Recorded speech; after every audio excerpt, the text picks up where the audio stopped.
네, 시장에 보는 눈을 키우는 시간입니다. 오늘은 허재완 유진투자증권 이사님 모셨습니다. 이사님 안녕하세요. 괜찮으십니까? 안녕하세요.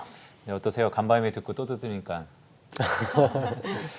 파월 의장이 참 말을 잘하는 것 같습니다. 네, 많이 밝은가요? 노련해졌죠. 네.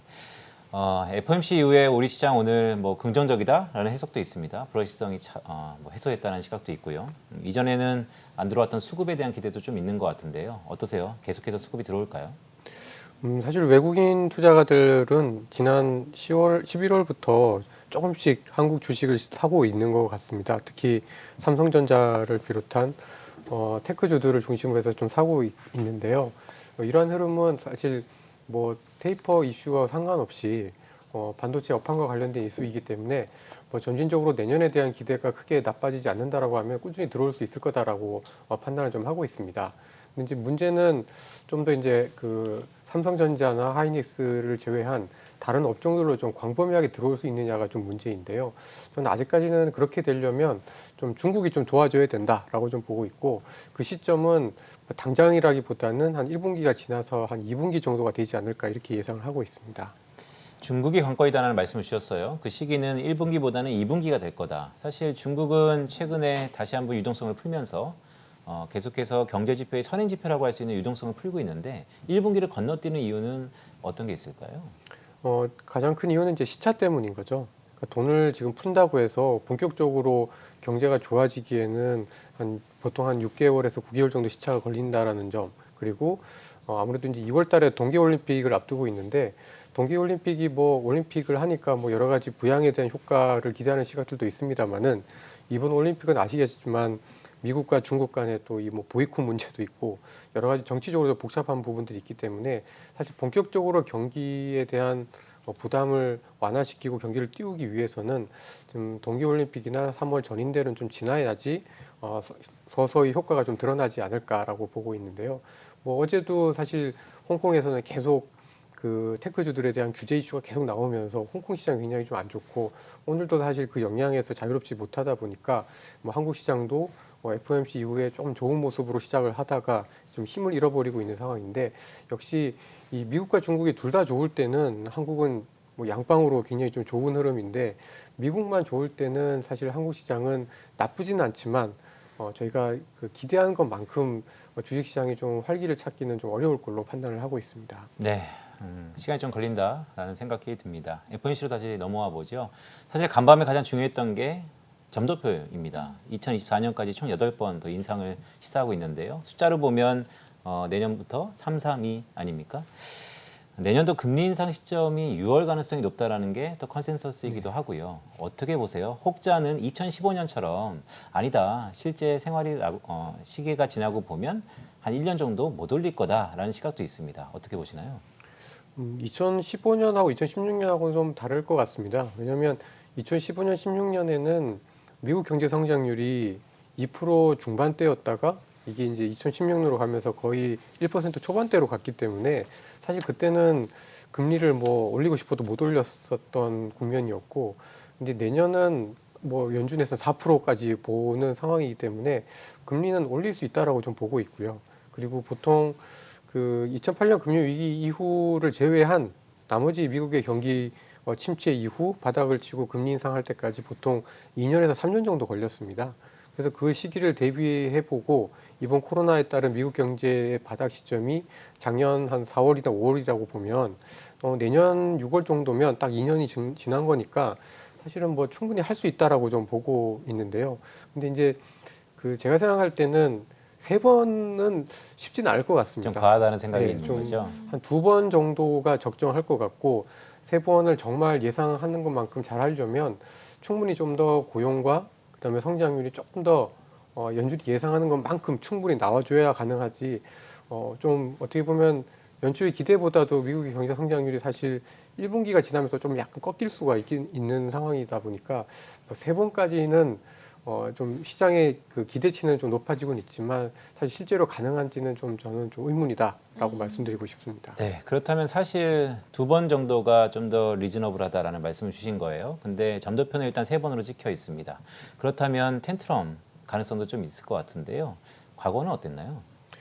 텐트럼이라는 게 이제 그 금융시장에서 특히 미국 시장에서는 한 2번 정도 있었던 것 같아요. 그러니까 2014년에 그 이제 버냉키 의장이 처음 그 할 때 이제 굉장히 좀 쇼크가 있었고, 그 다음에 이제 텐트럼이라고 하는 것은 2015년 그 겨울에 그 미국 연준이 이제 처음 금리 인상을 할 때, 이때 미국 S&P 500 지수가 거의 한 달 만에 한 14% 이상 빠졌었습니다. 그러니까 그때 굉장히 충격이죠.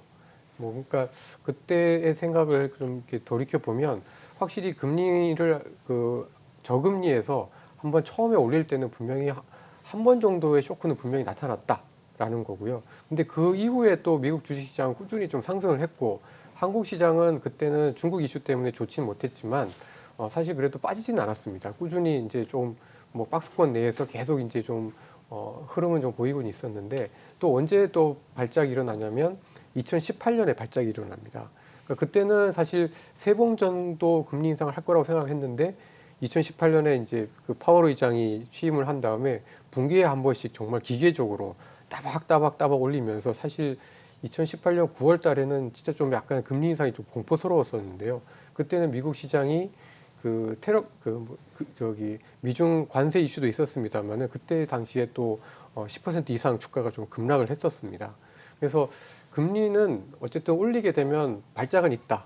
근데 처음에 금리를 올릴 때 정말 한번 삐끗해서 주가가 크게 빠지고, 그 다음에는 좀 스무스하게 가다가 금리 인상 속도가 굉장히 좀 가팔려진다라고 사람 그 투자자들이 걱정할 때 또 한 번 쇼크가 오게 되는데요. 근데도 사실 미국 경제가 어느 정도 버텨주면 약간 급락 이후에 좀 천천히 회복은 하지만 다 이전 고점을 많이 회복은 하긴 했었습니다.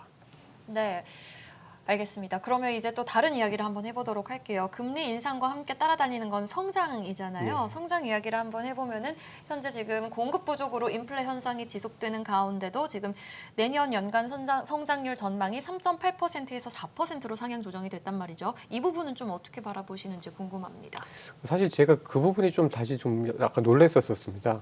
그러니까 인플레이율을 상향시키는 거는 너무나 당연해 보였고, 실업률도 지난달에 워낙 잘 나왔기 때문에 하향 조정하는 건 이해가 됐는데, 사실 4분기 뭐 4분기는 지금까지 뭐 나쁘진 않았습니다만은 오미크론도 있고 여러 가지 이슈들이 있음에도 불구하고 내년도 성장률에 대해서 4%까지 본다라는 거는 연준이 굉장히 경제를 좀 낙관하고 있다라고 좀 보여지고요. 사실 뭐 그 자신감이 전혀 근거는 없지 않다라고 보고 있습니다. 근데 과연 사실 미국 시장이 올해도 5% 가까이 성장을 하고 내년에도 4%까지 성장을 한다라는 거가 과연 가능할지에 대해서는 좀 의구심이 좀 들긴 하는데요.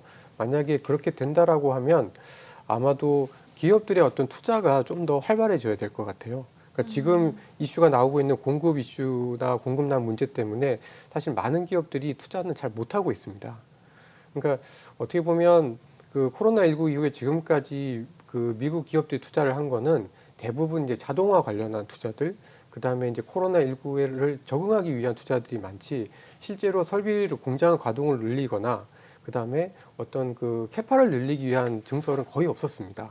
그러니까 지금 어떻게 보면 4%에 해당하는 미국의 성장의 자신감에는 공급난이 완화가 되고 거기에 따라서 어떤 캐파 증설까지 이런 것이 쭉 이어진다라는 가정들이 좀 담겨 있지 않나라고 좀 보여지는데요.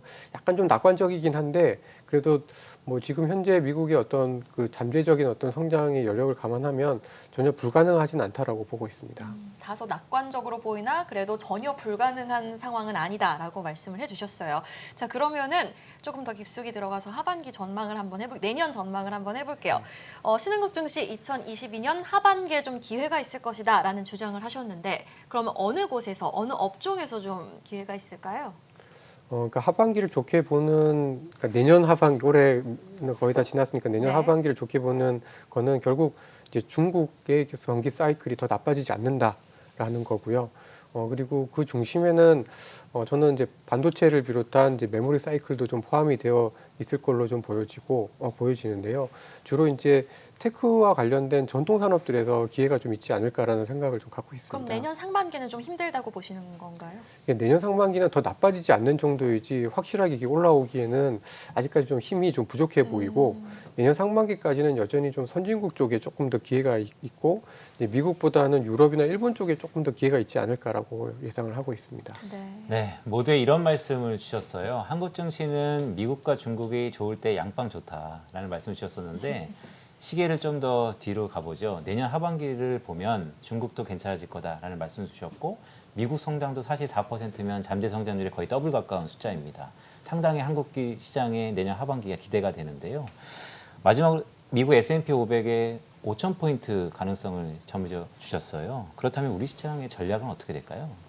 그러니까 저희는 그러니까 상반기까지는 여전히 좀 조심스럽게 가야 될 것 같고요. 아까 말씀드린 것처럼 2분기 정도부터는 그래도 한국 시장에 대해서 어떤 부정적인 생각보다는 그래도 기회가 있다라는 생각으로 접근하시는 게 저는 합리적이다라고 생각을 합니다. 그러니까 지금까지 한국 시장이 나빴던 여러 가지 요인들이 그 시점 정도가 되면 꽤 많이 반영을 했을 거다라고 좀 보고 있고요.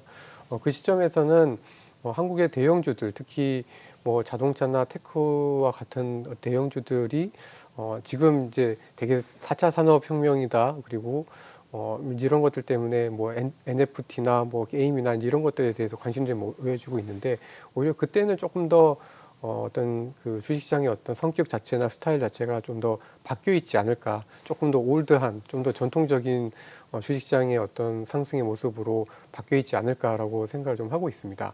뭐 그렇다고 해서 이런 그 첨단 산업이나 이런 쪽에를 나쁘게 보고 있는 건 아니고요.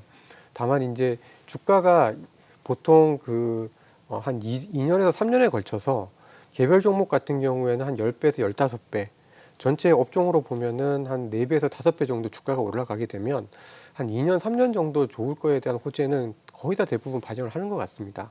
근데 지금 실제로 이제 그 올해 좋았던 종목군들 중에 보면은 뭐 2차 전지라든가 뭐 그 2차 전지와 관련된 소재 업종이라든가 친환경이라든가 이런 쪽에서는 그 정도 오른 업종들이 꽤 많다는 거죠. 그래서 오히려 이제 그런 쪽들은 내년 하반기에 이제 금리의 레벨 자체가 좀 더 높아지면 조금 더 부담을 가질 거고 상대적으로 가격에 대한 부담이 없으면서 경기 자체에 대해서 좀 기대를 할 수 있는 산업들이 그래도 좀 더 나을 텐데 아무래도 그쪽에서도 여전히 좀 테크와 관련된 산업들이 나름대로 좀 좋아지지 않을까라고 기대를 하고 있습니다. 네, FOMC 회의 결과 발표 이후 어떤 전략이 유효할지 유진투자증권 허재환 이사와 이야기 나눠봤습니다. 오늘 말씀 고맙습니다.